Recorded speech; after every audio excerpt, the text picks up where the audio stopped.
നമസ്കാരം. Deep focus തുടങ്ങുന്നു. പെരുമ്പാവൂരിൽ കൊല്ലപ്പെട്ട ജിഷയുടെ വധം നീതിയുക്തമായി അന്വേഷിക്കണമെന്നാവശ്യപ്പെട്ട് മീഡിയ വണ്ണും ആംനസ്റ്റി ഇന്റർനാഷണലും സംയുക്തമായി നടത്തിയ ക്യാമ്പയിൻ ഇന്ന് സമാപിക്കുകയാണ്. പെരുമ്പാവൂരിൽ കൊല്ലപ്പെട്ട ജിഷയ്ക്കും കുടുംബത്തിനും നീതി ഉറപ്പാക്കണമെന്നാവശ്യപ്പെട്ട് ആംനസ്റ്റി ഇന്റർനാഷണൽ നേതൃത്വത്തിൽ മുഖ്യമന്ത്രി പിണറായി വിജയന് നിവേദനം നൽകി.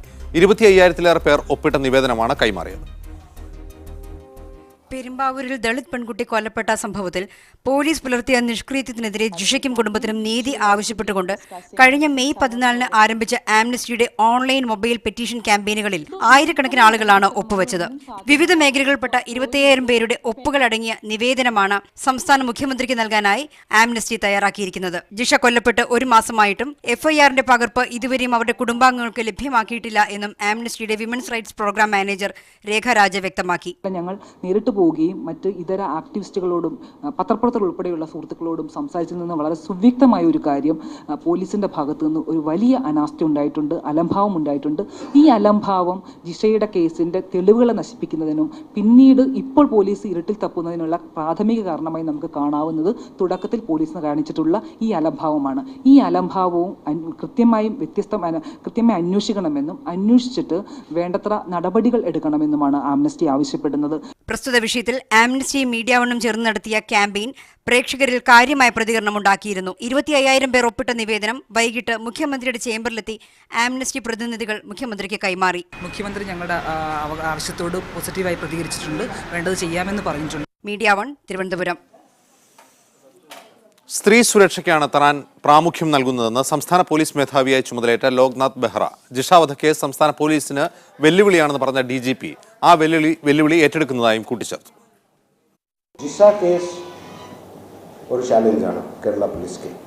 ഇപ്പോൾ ഞാൻ മേധാവിയായി വന്നു, ഇത് എനിക്ക് ഒരു ചാലഞ്ചാണ്. പക്ഷേ I will not leave, I will be pained if I don't detect the case.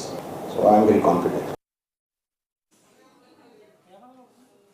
Deep ഫോക്കസിൽ ഈ വിഷയം ചർച്ച ചെയ്യാൻ എന്നോടൊപ്പം CPM നേതാവ് Muhammad Riyas, Amnesty International women's rights programme manager Rekha Raj എന്നിവരാണ് ചേരുന്നത്. ആദ്യം രേഖ രാജിലേക്ക്. രേഖ രാജ്, ഇന്ന് മുഖ്യമന്ത്രിക്ക് നിവേദനം നൽകിയതിലൂടെ എന്ത് സന്ദേശമാണ് കേരള സമൂഹത്തിന് നിങ്ങൾ നൽകുന്നത്? ഇത്തരത്തിലൊരു നിവേദനം കൊണ്ട് ഭരണകൂടത്തിന്റെ ഈ കുറ്റകൃത്യത്തോടുള്ള മനോഭാവത്തിൽ എന്തെങ്കിലും മാറ്റമുണ്ടാകുമെന്ന് നിങ്ങൾ പ്രതീക്ഷിക്കുന്നുണ്ടോ?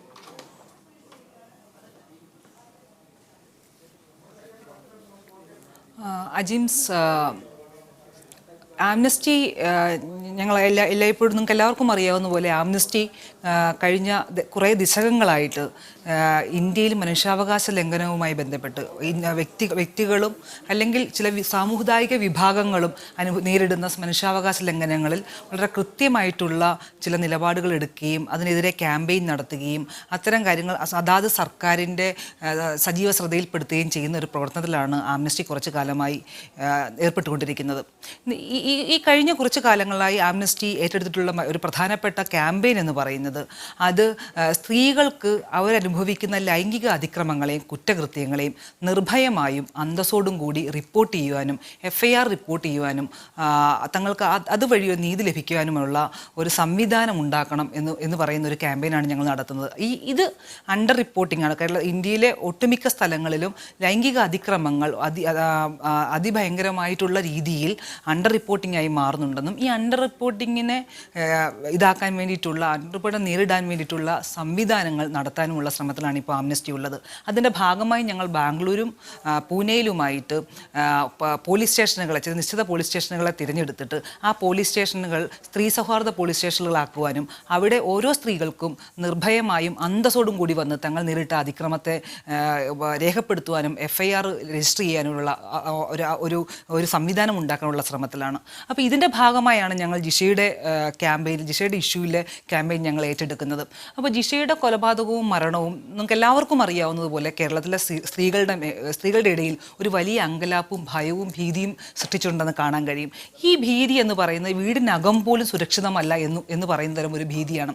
അത്തരം ഒരു ഭീതിയെ അഡ്രസ്സ് ചെയ്യാനാണ് യഥാർത്ഥത്തിൽ ആംനസ്റ്റി ശ്രമിച്ചത്. ഞാനൊന്ന് പറയട്ടെ, ഞങ്ങൾ കഴിഞ്ഞ ആഴ്ച ഈ ക്യാമ്പയിൻ ആരംഭിക്കുമ്പോൾ തന്നെ ആരംഭിച്ചു ഏതാണ്ട് ദിവസങ്ങൾക്കുള്ളിൽ തന്നെ 10,000-കണക്കിന് ഒപ്പുകളാണ് ഞങ്ങൾക്ക് ലഭിച്ചത്. ഒപ്പുകൾ മാത്രമല്ല, ഫോൺ വഴിയും ഓൺലൈൻ വഴിയും ഒക്കെ ആളുകളുടെ പിന്തുണയും ഞങ്ങൾക്ക് ലഭിക്കുകയുണ്ടായി. ഈ തരത്തിൽ ഈ ഒരു ക്യാമ്പയിൻ തുടങ്ങുമ്പോൾ അത് കേവലം ഒരു ഒപ്പുവെക്കൽ മാത്രമല്ല, മറിച്ച് ഇത് പലതരത്തിൽ പ്രചരിപ്പിക്കുക വഴി സമൂഹ മനസാക്ഷിയിൽ സ്ത്രീകൾക്ക് നേരെയുള്ള ലൈംഗിക അതിക്രമത്തിനെതിരായിട്ടുള്ള ഒരു ബോധവൽക്കരണം അല്ലെങ്കിൽ അങ്ങനെ ഒരു അവബോധവും ഒരു ചെറുത്തുനിൽപ്പും ഉണ്ടാകുമെന്നാണ് ഞങ്ങൾ പ്രതീക്ഷിക്കുന്നത്. അതിനെയാണ് യഥാർത്ഥത്തിൽ ആംനസ്റ്റി ലക്ഷ്യമിടുന്നത്. ശരി രേഖ, മടങ്ങിയെത്താം. റിയാസ്, ഇന്ന് രണ്ട് കാര്യങ്ങളാണ് ജിഷ വധക്കേസിൽ ഉണ്ടായിട്ടുള്ളത്. ഒന്ന്, പുതിയ പോലീസ് മേധാവിയായി ചുമതലയേറ്റ ലോക്നാഥ് ബെഹ്റ പറഞ്ഞു ജിഷ വധക്കേസ് യഥാർത്ഥത്തിൽ പോലീസിന് മുന്നിലുള്ള ഒരു വെല്ലുവിളിയാണെന്ന്. ഒരു പക്ഷേ ഈ അന്വേഷണത്തിന്റെ തുടക്കഘട്ടത്തിൽ തെളിവുകൾ നശിപ്പിക്കപ്പെട്ടത് മുതൽ ഉണ്ടായിട്ടുള്ള പോലീസിന്റെ ഭാഗത്തു നിന്നുള്ള അനാസ്ഥകൾ വഴി ഉണ്ടായിട്ടുള്ള ചില പ്രതിസന്ധികൾ ഇപ്പോഴത്തെ അന്വേഷണ സംഘത്തിന് മുമ്പിൽ ഉണ്ടാകാം. പക്ഷേ ഒരു പോലീസ് മേധാവി ചുമതലയേറ്റ ഉടനെ അതൊരു വെല്ലുവിളിയാണെന്ന് പറയുന്നത് ഒരു മുൻകൂർ ജാമ്യമായി സമൂഹം പരിഗണിക്കുമോ? രണ്ട്, ഒന്ന്, പോലീസ് കംപ്ലയിൻസ് അതോറിറ്റിക്ക് മുന്നിൽ പോലീസ് അന്വേഷണ സംഘം IG മഹിപാൽ യാദവിന്റെ വിശദീകരണം, ഞങ്ങൾ കംപ്ലയിന്റ് അതോറിറ്റിക്ക് മുന്നിൽ ഹാജരാവില്ല എന്ന ഒരു കടുംപിടുത്തം. ആ കടുംപിടുത്തത്തിൽ പുതിയ സർക്കാർ അധികാരമേറ്റിട്ടും അയവ് വന്നിട്ടില്ല. ഇതിൽ നിന്ന് പൊതുജനം എന്താണ് പ്രതീക്ഷിക്കേണ്ടത്? ഒന്ന്, ഇത്തരമൊരു ഇഷ്യൂ ഏറ്റെടുക്കാൻ തയ്യാറായ ആംനസ്റ്റി ഇൻ്റർനാഷണലെയും മീഡിയ വണ്ണിനെയും ഞാൻ അഭിനന്ദിക്കുകയാണ്. സമൂഹം ആഗ്രഹിക്കുന്ന ഒരു വിഷയമാണ് ഒരു ക്യാമ്പയിൻ എന്നുള്ള നിലക്ക് ഇവിടെ ഏറ്റെടുത്തിട്ടുള്ളത്. ഇതിൽ ജിഷ എന്ന സഹോദരിയുടെ സംഭവം കേരളത്തിൽ ഒരിക്കലും ആവർത്തിക്കപ്പെടാതിരിക്കുവാനുള്ള ഇടപെടലുകളാണ് സമൂഹം പ്രതീക്ഷിക്കുന്നത്. ദൗർഭാഗ്യവശാൽ നേരത്തെ ഈ സംഭവം നടന്ന സമയത്ത് കേരളം ഭരിച്ച ഗവൺമെൻറ്റും പോലീസും ഇതിനോടെടുത്തിട്ടുള്ള സമീപനമുണ്ട്. ഒരുപക്ഷെ പുതിയ പോലീസ് മേധാവി പോലും ഇങ്ങനെ സൂചിപ്പിക്കാനുള്ളൊരു കാരണം ഒരു റീപോസ്റ്റ്മോർട്ടത്തിന് പോലും സാധിക്കാത്ത രീതിയിലേക്ക് കോടതിയുടെ മുൻകാല ഉത്തരവിനെ ലംഘിച്ചുകൊണ്ട് ജിഷയുടെ മൃതശരീരം ദഹിപ്പിക്കുന്ന സ്ഥിതിയുണ്ടായി. പോസ്റ്റ്മോർട്ടം നടത്തിയതോ അതും കോടതി നേരത്തെ നിർദ്ദേശിച്ചതിന് വിരുദ്ധമായി സ്പെഷ്യൽ ടീം അന്വേഷിക്കുന്നതിന് പകരമായി, പോസ്റ്റ്മോർട്ടം നടത്തുന്നതിന് പകരമായി ഒരു PG വിദ്യാർത്ഥിയെ കൊണ്ട് നടത്തിച്ചു. നേരത്തെ സൗമ്യ സംഭവം ഉണ്ടായപ്പോൾ നമുക്കറിയാം, ഡോക്ടർ ഷെർലി വാസുവിൻ്റെ നേതൃത്വത്തിലൊരു ടീമായിരുന്നു പോസ്റ്റ്മോർട്ടം നടത്തിയത്. മൂന്നാമത്, വീഡിയോയിലെടുക്കാൻ സാധിക്കുമെങ്കിൽ അത് ഏറ്റവും നല്ലതാണെന്ന് മുൻകാല അനുഭവങ്ങൾ തെളിയിച്ചിട്ടുണ്ട്. അതിനിവിടെ പറ്റാത്ത സ്ഥിതി വന്നു. ഇങ്ങനെ ഒട്ടേറെ പിഴവുകൾ, വളരെ ഗൗരവമുള്ള പിഴവുകൾ ഇതുമായി ബന്ധപ്പെട്ട് നേരത്തെ തുടക്കത്തിൽ തന്നെ വന്നിരുന്നു. ഫോറൻസിക് ഡിപ്പാർട്ട്മെൻറ്റിൻ്റെ ഉദ്യോഗസ്ഥർ ഏപ്രിൽ 28 നടന്ന ഈ സംഭവം കഴിഞ്ഞ് എത്രയോ ദിവസം കഴിഞ്ഞിട്ടാണ്, മെയ് 2-ാം തീയതിയാണ് സ്ഥലത്ത് ഇതുമായി ബന്ധപ്പെട്ട് വന്നിട്ടുള്ളത്. ഇങ്ങനെയുള്ള ഗൗരവമുള്ള വീഴ്ചകൾ, ഒരുപക്ഷെ അത് തിരുത്താനാകാത്ത ആ പാളിച്ച വലിയ രീതിയിലേക്ക് അന്വേഷണത്തെ ബാധിക്കുന്ന തുടക്കത്തിലെ വീഴ്ചകൾ ഉണ്ടായിട്ടുണ്ട്. ഇത് പോലീസ് മേധാവി പറഞ്ഞത് വളരെ കറക്റ്റാണ്, അത് ശരിയാണ്. പക്ഷേ ഇതിന് അന്വേഷണം വളരെ ഗൗരവത്തോടു കൂടി നടക്കേണ്ടതാണ്. അന്വേഷണം വളരെ ഗൗരവത്തോടു കൂടി തന്നെ പോകാനാണ് ഇടതുപക്ഷ ജനാധിപത്യ മുന്നണിയുടെ ഗവൺമെൻറ് അധികാരത്തിൽ വന്ന ഉടനെ തന്നെ ജനവിധി മാനിച്ചുകൊണ്ടും ജനങ്ങളുടെ താല്പര്യത്തെ തിരിച്ചറിഞ്ഞുകൊണ്ട് ഒരു പ്രത്യേക ടീമിനെ, ഒരു വനിതാ ഉദ്യോഗസ്ഥയുടെ നേതൃത്വത്തിലുള്ള ഒരു പ്രത്യേക ടീമിനെ വെച്ചത് ഏവരും അംഗീകരിക്കുന്ന കാര്യമാണ്. ഇതുമായി ബന്ധപ്പെട്ട മറ്റ് പല ഈഗോ ഇഷ്യൂസ്, സാങ്കേതിക പ്രശ്നങ്ങൾ, ഇതൊക്കെ തരണം ചെയ്ത് ശക്തമായി ഈ കേസ് മുന്നോട്ട് പോകുമെന്ന കാര്യത്തിൽ ഒരു സംശയമില്ല. അതിൻ്റെ ബന്ധപ്പെട്ടവരെ കണ്ടെത്തി അറസ്റ്റ് ചെയ്ത് പോകുന്നതിനും പുതിയ ഗവൺമെൻറ്റും പുതിയ പോലീസ് മേധാവി ഉൾപ്പെടെയുള്ളവരും മുൻകൈ എടുക്കുമെന്ന കാര്യത്തിൽ സംശയമില്ല. ഇവിടെ വിഷയം സ്ത്രീ സുരക്ഷിതത്വം ഒരു പ്രധാനപ്പെട്ട പ്രശ്നമാണ്. ഈ പുതിയ കാലത്തെ പുതിയ രീതികൾ കടന്നു വരുന്ന, ശാസ്ത്ര സാങ്കേതിക വിദ്യയുടെ വികാസം പോലും വലിയ രീതിയിലേക്ക് വരുന്ന സമയത്ത് അത് ദുരുപയോഗപ്പെടുത്തുന്നതിന് ഏറ്റവും അധികം ഇരകളാകുന്നത് സ്ത്രീകളാണ്. ഇപ്പോൾ പ്രത്യേകിച്ച് ഈ വാട്സപ്പ് പോലുള്ള പുതിയ നവമാധ്യമ രംഗത്തെ പുതിയ സാധ്യതകളെ പോലും സ്ത്രീകളെ ചൂഷണം ചെയ്യുവാനും സ്ത്രീ പീഡനത്തിന് വേണ്ടി ഭാവിയിൽ ഉപയോഗിക്കുവാനും സ്ത്രീയെ കേവലം ഒരു കച്ചവട ചരക്കാക്കി മാറ്റുന്ന രീതിയിലേക്കുള്ള ഈ ഗ്ലോബലൈസേഷൻ പീരീഡിൻ്റെ രീതികളിലേക്ക് ഉപയോഗപ്പെടുത്തുന്ന ഒരു കാലമാണ്.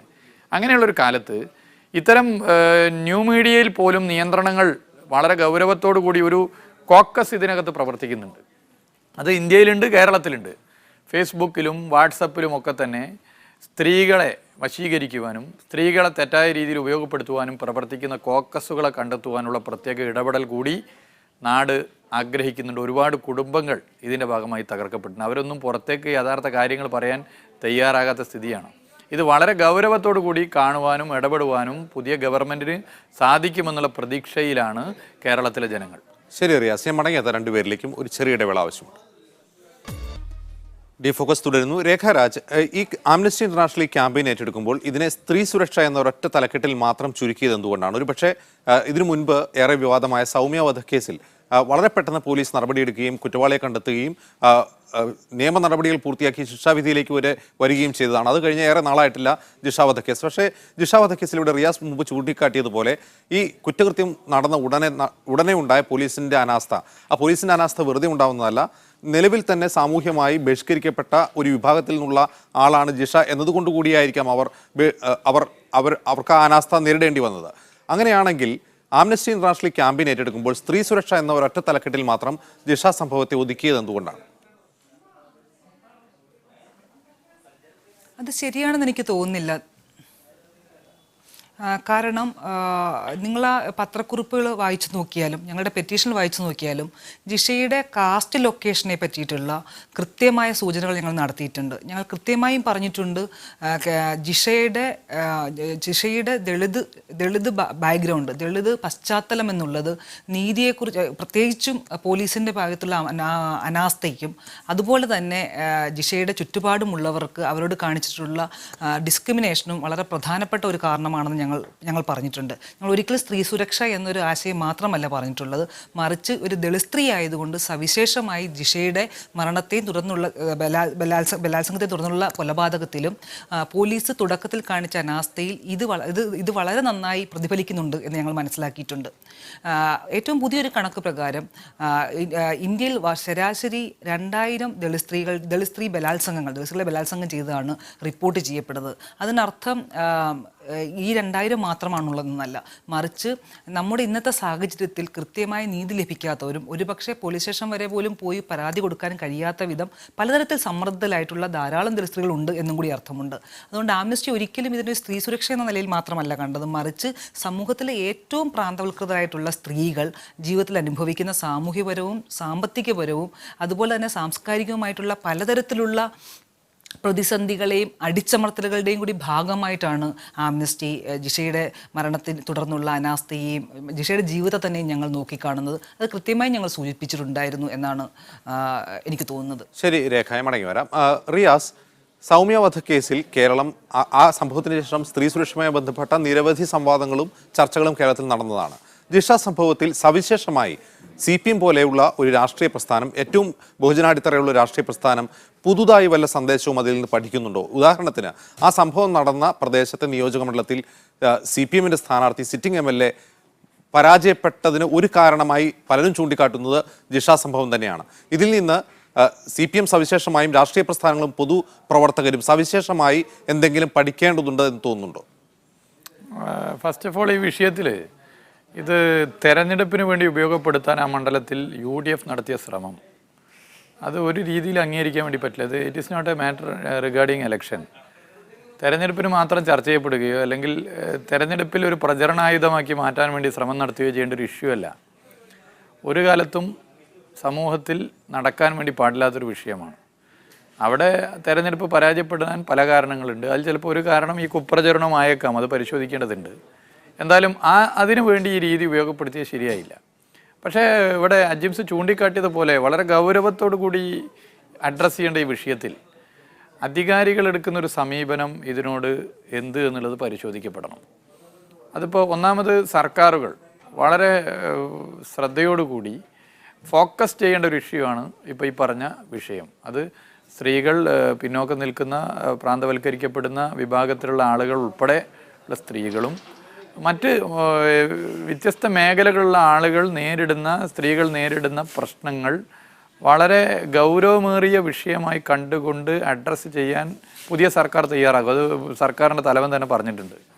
അങ്ങനെ തയ്യാറാകുമ്പോൾ തന്നെ ഇപ്പോൾ നമ്മുടെ ഈ പുതിയ സയൻസ് ആൻഡ് ടെക്നോളജിയുടെ ഡെവലപ്മെൻറ്റിനെ ഉപയോഗപ്പെടുത്തിക്കൊണ്ട് നമുക്ക് എന്തൊക്കെ ചെയ്യാൻ വേണ്ടി സാധിക്കുമെന്നുള്ള ഒരു ആലോചന നടത്തേണ്ടതുണ്ട്. രണ്ടാമത് പ്രധാനമായും ഇതുമായി ബന്ധപ്പെട്ട് വളരെ ഗൗരവത്തോടു കൂടി ഇടപെടാൻ പറ്റുന്ന സാധ്യതകൾ ഉപയോഗപ്പെടുത്താൻ കൈകോർക്കാവുന്ന മുഴുവൻ ആളുകളെയും കൈകോർത്തുകൊണ്ട്, അത് കക്ഷി രാഷ്ട്രീയ ഭേദമന്യേ മറ്റ് സംഘടനാ വ്യത്യാസങ്ങളില്ലാതെ എല്ലാവരെയും ഒരു കോമൺ പ്ലാറ്റ്ഫോമിനകത്ത് കൊണ്ടുവന്ന് ഈ വിഷയത്തിനകത്ത് ഒരു നല്ല പ്രതിരോധം, ഒരു പ്രിവെൻറ്റീവ് വാൾ തന്നെ സൃഷ്ടിക്കാൻ വേണ്ടി നേതൃത്വം കൊടുക്കാൻ ലീഡിങ് ഫോഴ്സായി മാറാൻ സർക്കാരിന് സാധിക്കേണ്ടതുണ്ട്. തീർച്ചയായിട്ടും അതാണ് ജനം പ്രതീക്ഷിക്കുന്നത്.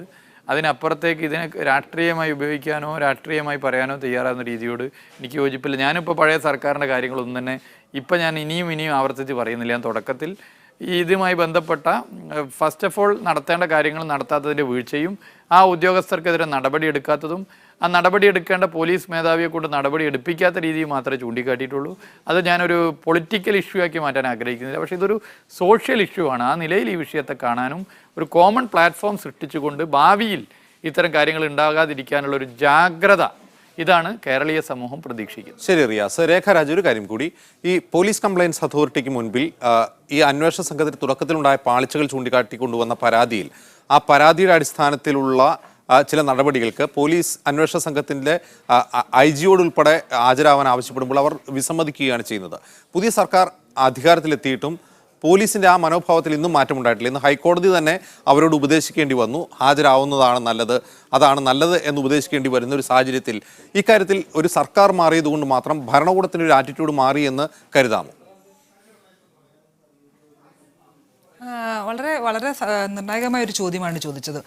ഒന്ന്, ഈ ഭരണമാറ്റം ഇതൊരു മനോഭാവത്തിൻ്റെയും കൂടി പ്രശ്നമാണ്. ഈ മനോഭാവം മാറുന്നുണ്ടോ എന്നുള്ളതാണ് പ്രധാനപ്പെട്ട ചോദ്യം. ഈ പോലീസിൻ്റെ മനോഭാവം ഭരണം മാറുമ്പോൾ മാത്രമല്ലോ മാറുന്നത്. രണ്ടാമത് എനിക്ക് തോന്നുന്നത് ഈ പോലീസിൻ്റെ അലംഭാവം ഞങ്ങൾ കൃത്യമായും പറഞ്ഞു, ഒരു നിഷ്ക്രിയത്വം. ഇത് ഞങ്ങളുടെ പരാതിയിൽ ഒരു പ്രധാനപ്പെട്ട ഡിമാൻഡായിരുന്നു. പക്ഷേ പുതിയ സർക്കാർ വന്നു, ശരിയാണ്, ഒരു വനിതാ പോലീസ് ഉദ്യോഗസ്ഥ നേതൃത്വം കൊടുക്കുന്ന ഒരു അന്വേഷണ സംഘത്തെ പ്രഖ്യാപിച്ചിട്ടുണ്ട്. അന്വേഷണം കുറച്ച് കാര്യമായി മുമ്പോട്ട് പോകുന്നുണ്ട്. പുതിയ സർക്കാർ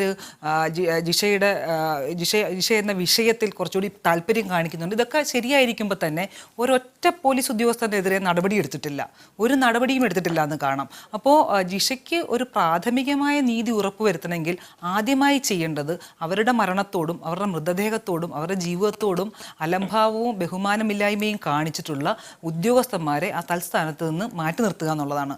അവർക്കെതിരെ നടപടി എടുക്കുക എന്നുള്ളത്. ആ നടപടി ഇതുവരെ ഉണ്ടായിട്ടില്ല. ആ നടപടിയായിരിക്കും ഒരുപക്ഷെ ഈ ജിഷയ്ക്ക് നീതിക്ക് വേണ്ടിയുള്ള ക്യാമ്പയിനിൽ ഒരു വളരെ പ്രധാനപ്പെട്ട കാര്യം, അല്ലെങ്കിൽ ജിഷയ്ക്ക് നീതി ഉറപ്പുവരുത്തുന്നതിൽ ഒരു പ്രധാനപ്പെട്ട കാര്യമെന്ന് ഞാൻ വിചാരിക്കുന്നു. അതിനുള്ള ഒരു ആർജവം പുതിയ സർക്കാർ എടുക്കുമെന്ന് ഞങ്ങൾ പ്രതീക്ഷിക്കുന്നു. അത് എടുക്കേണ്ടതുണ്ട്. കാരണം അത് നിങ്ങൾ അല്പം മുമ്പ് സൂചിപ്പിച്ചതുപോലെ ഒരു ഭരണമാറ്റം കൊണ്ട് മാറാവുന്നതല്ല, മറിച്ച് പോലീസിൻ്റെ മനോഭാവത്തെയും പോലീസ് എന്നൊരു വിഭാഗം എങ്ങനെയാണ് സാമൂഹ്യ നീതിയെക്കുറിച്ചിട്ടും ലിംഗനീതിയെക്കുറിച്ചിട്ടും സ്ത്രീകൾക്കെതിരെയുള്ള അതിക്രമത്തെക്കുറിച്ചും ഈ പറയുന്ന പോലെ അനാവശ്യമായിട്ടുള്ള മുൻവിധികളില്ലാതെ സമീപിക്കാൻ തക്ക വിധം അവരെ പര്യാപ്തരും പ്രാപ്തരുമാക്കേണ്ടത് ഒരു ജനകീയ സർക്കാരിൻ്റെ വളരെ പ്രധാനപ്പെട്ട കാര്യമാണെന്ന് ഞാൻ വിചാരിക്കുന്നു. അതിനുള്ള ഒരു സത്വര നടപടി ഈ സർക്കാർ സ്വീകരിക്കേണ്ടതുണ്ട്. അങ്ങനെ സ്വീകരിക്കുമ്പോഴായിരിക്കും ജിഷയുടെ വിഷയത്തോടുള്ള ഇപ്പോഴത്തെ സർക്കാർ കാണിക്കുന്ന ഒരു അനുകൂല മനോഭാവത്തിന് എന്തെങ്കിലും പുതിയൊരു അർത്ഥമോ സാധ്യതയോ ഉണ്ടാവുന്നതെന്ന് ഞാൻ കരുതുന്നു. ശരി, ഞാൻ രണ്ടുപേരിലേക്ക് മടങ്ങിയെത്താൻ വളരെ പെട്ടെന്ന് ഒരു ചെറിയ ഇടവേള കൂടി ആവശ്യമുണ്ട്. ഫോക്കസ് തുടരുന്നു. റിയാസ്, ഇവിടെ രേഖ ചൂണ്ടിക്കാട്ടിയ ഒരു പ്രധാന വസ്തുത എന്താണെന്ന് വെച്ചാൽ ആദ്യം പോലീസിലെ അന്വേഷണ സംഘത്തിന് പറ്റിയ അനാസ്ഥകൾ, ആ അനാസ്ഥകളിൽ നടപടി ഉണ്ടായിട്ടില്ല. ജിഷയ്ക്ക് ലഭിക്കേണ്ട നീതിയുടെ തുടക്കം അവിടെ നിന്നാണ് ഉണ്ടാവേണ്ടത്. പോലീസിന് അനാസ്ഥ സംഭവിച്ചിട്ടുണ്ടെങ്കിൽ ആ പോലീസ് ഉദ്യോഗസ്ഥർക്കെതിരെ നടപടി സ്വീകരിച്ചുകൊണ്ടാണ് അതിന് തിരുത്തു വരുത്തേണ്ടത്. അക്കാര്യത്തിൽ പോലീസ് കംപ്ലയിൻസ് അതോറിറ്റി ഇക്കാര്യം ചൂണ്ടിക്കാട്ടിയിട്ട് അവിടെ ഹാജരാകാൻ പോലും പോലീസ് തയ്യാറാകുന്നില്ല. പുതിയ DGP ഇന്ന് ചാർജ് എടുത്തിട്ടും ഇന്ന് കോടതിക്ക് പോലും ചൂണ്ടിക്കാട്ടേണ്ടി വന്നു, നിങ്ങൾ അതോറിറ്റിക്ക് മുമ്പിൽ ഹാജരാകുകയാണ് വേണ്ടതെന്ന്. ഈ പോലീസുകാർക്കെതിരെ ഒരു നടപടിയും ഈ ഒരാഴ്ചക്കുള്ളിൽ ഉണ്ടായിട്ടില്ല എന്നത് ജിഷയ്ക്ക് നീതി ലഭിക്കുമെന്ന അവകാശവാദത്തിന് ഒരു വെല്ലുവിളിയല്ലേ? ഒരിക്കലും അതൊരു വെല്ലുവിളിയായോ അല്ലെങ്കിൽ ഇതിനോട് പുതിയ സർക്കാർ മുഖം തിരിഞ്ഞ സമീപനമായോ കാണേണ്ടതില്ല ജെയിംസ്. ഇതിനകത്ത് ഈ പറഞ്ഞതുപോലെ തെറ്റ് ചെയ്ത, പിടിപ്പുകേട് സംഭവിച്ച പോലീസ് ഉദ്യോഗസ്ഥർക്കെതിരെ, പോലീസുകാർക്കെതിരെ കർക്കശമായ നടപടി ഭാവിയിൽ വന്നിരിക്കും. അതിൻ്റെ ഒരു തുടക്കമെന്നുള്ള നിലയിൽ തന്നെയാണ് അന്വേഷണ ടീമിനെ മാറ്റിയിട്ടുള്ളത്. ഒരു വനിതാ ഉദ്യോഗസ്ഥയുടെ നേതൃത്വത്തിലുള്ളൊരു ടീം വന്നു. ആ ടീം ഇത് അന്വേഷിക്കുന്നതോടൊപ്പം തന്നെ വന്നിട്ടുള്ള പാളിച്ചകൾ വളരെ ഗൗരവത്തോടു കൂടി കാണും എന്ന് ഉത്തരവാദിത്തപ്പെട്ടവർ പറഞ്ഞിട്ടുണ്ട്. ആ നിലയിൽ മേലിൽ ഇത്തരം സംഭവങ്ങളിൽ പോലീസ് സേനക്കോ അല്ലെങ്കിൽ മറ്റ് അധികാരികൾക്കോ ഒരിക്കലും വരാത്ത രീതിയിലേക്ക്, പിഴവുകൾ വരാത്ത രീതിയിലേക്കുള്ള കർക്കശമായ, ഞാൻ അടിവരയിട്ട് പറയുകയാണ്, കർക്കശമായ മുഖം നോക്കാത്ത നടപടി ഇതുമായി ബന്ധപ്പെട്ട് വന്നിരിക്കും. പക്ഷേ വളരെ ഗൗരവത്തോടുകൂടി നമ്മൾ കാണേണ്ട ഒരു വിഷയം, ഇതിൻ്റെ അന്വേഷണത്തിന് തടസ്സമായ ഞാൻ നേരത്തെ മേൽ പറഞ്ഞ വിഷയങ്ങൾ, ഇതിൻ്റെ തുടക്കത്തിൽ എടുക്കേണ്ടിയിരുന്ന സ്റ്റെപ്സ് എടുക്കാത്തത് വലിയ രീതിയിലേക്കുള്ള പാളിച്ചയാണ് ഈ വിഷയത്തിനകത്ത് വന്നിട്ടുള്ളത്. അത് കൂടി കണക്കിലെടുത്തുകൊണ്ട് ഈ അന്വേഷണത്തിൻ്റെ സമയം നീണ്ടുപോകുന്നതിൻ്റെ ഒരു പ്രധാന വിഷയം തുടക്കത്തിൽ ചെയ്യേണ്ടിയിരുന്ന കാര്യങ്ങൾ ചെയ്യാത്തതാണ് എന്നുള്ളത് തന്നെയാണ്. ഞങ്ങളുടെ സർക്കാരിനെ സംബന്ധിച്ചിടത്തോളം രണ്ട് കണക്കല്ലേ, രണ്ട് കൂട്ടരും ഇതിൽ ഒരുപോലെയല്ലേ എന്നൊക്കെ വേണമെങ്കിൽ നിങ്ങൾക്ക് പറയാം. അങ്ങനെയല്ല. ഞങ്ങൾ തെരഞ്ഞെടുപ്പിൽ മാത്രമല്ല അല്ലാതെയും ഇത്തരം വിഷയങ്ങൾ ടേക്കപ്പ് ചെയ്യുന്നവരാണ്. പ്രത്യേകിച്ച് സ്ത്രീ വിഷയങ്ങൾക്കകത്ത് വളരെ ഗൗരവത്തോടു കൂടി ഈ വിഷയത്തെ കണ്ട് അഡ്രസ്സ് ചെയ്യുന്നവരാണ് ഞങ്ങൾ. കേരളത്തിൻ്റെ ചരിത്രത്തിൽ ഇന്ന് വരെ ഇല്ലാത്ത രീതിയിലേക്ക് 2 വനിതാ മന്ത്രിമാർ സംഭാവന ചെയ്ത ഒരു സർക്കാരാണ് ഈ സർക്കാർ. 2 പേരോടുകൂടി അത് തീരാവുന്ന കാര്യമാണ് ഞങ്ങൾ കരുതുന്നില്ല. പക്ഷേ അങ്ങനെ ഒരു സ്റ്റെപ്പ് ഞങ്ങൾ എടുത്തു. നിരവധി MLA-മാരുണ്ടായി. പക്ഷേ ഇതുകൊണ്ടൊന്നും ഈ പ്രശ്നം തീരുമെന്ന് ഞങ്ങൾ കരുതുന്നില്ല. പക്ഷേ സ്ത്രീകളെ ഇത്തരം അധികാര സ്ഥാനങ്ങളിലേക്കും മറ്റും കൊണ്ടുവരികയും മൊത്തത്തിൽ സമൂഹത്തിനകത്ത് പിന്നോക്കം നിൽക്കുന്ന ആളുകളെ മുന്നോട്ട് കൊണ്ടുവരാൻ, ഡിസ്ക്രിമിനേഷൻ, വിവേചനം ഒഴിവാക്കി മുന്നോട്ട് കൊണ്ടുപോകാനുള്ള സ്റ്റെപ്പ് എടുത്തു പോകുന്ന ഒരു മൂവ്മെൻ്റാണ് ഇന്ന് കേരളം ഭരിക്കുന്നത് എന്നുള്ളത് കൊണ്ട് തന്നെ ഇതിനകത്ത് വളരെ കർക്കശമായും വളരെ ശക്തമായും നിലപാടെടുത്ത് മുന്നോട്ട് പോകാൻ പുതിയ ഗവൺമെൻറ്റിന് സാധിക്കും എന്നത് ഒരു സംശയത്തിനുതകുന്ന കാര്യമല്ല. ശരി റിയാസ്. രേഖാരാജ്, ഇക്കാര്യത്തിൽ പുതിയ സർക്കാർ 2 നടപടികളാണ് സ്വീകരിച്ചിട്ടുള്ളത്. ഒന്ന്, അന്വേഷണ സംഘത്തെ ഉടച്ചു വാർത്തു. പുതിയ അന്വേഷണ സംഘം നിലവിൽ വന്നു. മറ്റൊന്ന്, പൊതുസമൂഹത്തിൽ നിന്നും ആംനസ്റ്റി പോലുള്ള സംഘടനകളിൽ നിന്നുള്ള ആവശ്യവും അഭിമുഖീകരിച്ചുകൊണ്ട് ഒരു വനിതാ ഉദ്യോഗസ്ഥയെ അന്വേഷണ ചുമതല ഏൽപ്പിച്ചു. ഈ 2 കാര്യങ്ങൾ ജിഷയ്ക്ക് നീതി ലഭിക്കാൻ ആവശ്യമായ രീതിയിലുള്ള ഒരു നടപടിയായി തന്നെ കണ്ടുകൂടെ? അതുകൊണ്ട് മാത്രം ഈ അന്വേഷണം ഫലപ്രാപ്തിയിലെത്തുമെന്ന് വിശ്വസിക്കാമോ? തീർച്ചയായും ആംനസ്റ്റിയെ സംബന്ധിച്ചിടത്തോളം ഈ പുതിയ സർക്കാരിൻ്റെ പുതിയ നീക്കങ്ങളെ ഞങ്ങൾ വളരെ സന്തോഷപൂർവ്വമാണ് സ്വീകരിക്കുന്നത്. ഞങ്ങൾ പ്രതീക്ഷാപൂർവ്വം നോക്കിക്കാണുന്നുണ്ട്. പക്ഷെ അതോടൊപ്പം തന്നെ ഞങ്ങൾ ചേർത്ത് പറയാൻ ആഗ്രഹിക്കുന്ന ഒരു കാര്യം, വൈകി വരുന്ന നീതി എന്ന് പറയുന്നത് അനീതിക്ക് തുല്യമാണെന്നുള്ളതാണ്. അതുകൊണ്ട് തന്നെ പോലീസ് ഉദ്യോഗസ്ഥന്മാരുടെ ഭാഗത്തു നിന്നുണ്ടായിട്ടുള്ള നിഷ്ക്രിയത്വത്തിനെതിരെയുള്ള അടിയന്തര നടപടികൾ, അവർക്കെതിരെ നടപടികൾ എടുക്കുക എന്നുള്ളത് വളരെ വളരെ പ്രധാനപ്പെട്ട ഒരു കാര്യമാണെന്ന് ഞങ്ങൾ കരുതുന്നു. ആ ഡിമാൻഡ് ഞങ്ങൾ ഉറച്ചു നിൽക്കുന്നു. അത് പുതിയ സർക്കാർ വളരെ കൃത്യമായി അതിൻ്റെ ഗൗരവത്തോടു കൂടി പരിഗണിച്ചുകൊണ്ട് എത്രയും പെട്ടെന്ന് ആക്ഷൻ എടുത്തുകൊണ്ട് ഭാവിയിൽ ഇതുപോലെയുള്ള അലംഭാവങ്ങൾ പോലീസിൻ്റെ ഭാഗത്തു നിന്നോ അതുപോലെയുള്ള സർക്കാർ ഉദ്യോഗസ്ഥന്മാരുടെയോ സർക്കാരിൻ്റെ തലത്തിൽ നിന്നോ ഉണ്ടാവില്ല എന്നൊരു ഉറപ്പ് വരുത്താനായിട്ട് ഇത്തരമൊരു നടപടി അത്യാവശ്യമാണെന്ന് വിചാരിക്കുന്നു. അതോടൊപ്പം തന്നെ കേരളത്തിലെ സ്ത്രീകൾക്ക് അന്തസ്സോടും അഭിമാനത്തോടു കൂടി നിർഭയമായും ജീവിക്കാൻ കഴിയുന്ന തരത്തിൽ ഒരു ജാഗ്രതയുള്ള ഒരു സർക്കാരാണ് എന്ന് അവരെ ബോധ്യപ്പെടുത്താനും ഈ തീരുമാനത്തിന് സഹായകമാകുമെന്ന് ഞാൻ വിചാരിക്കുന്നു. അത്തരം ഒരു തീരുമാനം പുതിയ സർക്കാർ എത്രയും പെട്ടെന്ന് എടുക്കേണ്ടതാണെന്ന് ആംനസ്റ്റി ഉറച്ചു വിശ്വസിക്കുന്നു. ഈ ഒരു വിശ്വാസത്തിലാണ് ആംനസ്റ്റിയുടെ ഡിമാൻഡ് ഉള്ളത്. ഈ ഡിമാൻഡ് ഞങ്ങൾ ഉറച്ചു നിൽക്കുന്നു. ആ ഡിമാൻഡ് എത്രയും പെട്ടെന്ന് പുതിയ സർക്കാർ ഏറ്റെടുക്കണമെന്ന് അഭ്യർത്ഥിക്കുകയും ചെയ്യുന്നു. ശരി, നന്ദി രേഖാരാജ്. മുഹമ്മദ് റിയാസ് ചർച്ചയിൽ ഘട്ടത്തിൽ പ്രതികരിച്ചതിന് ജിഷയ്ക്ക് നീതി ലഭിക്കട്ടെ എന്ന് ഡിഫോക്കസും ആശംസിക്കുന്നു. മറ്റൊരു വിഷയമായി ഇതേ സമയം നാളെ വീണ്ടും കാണാം. നമസ്കാരം.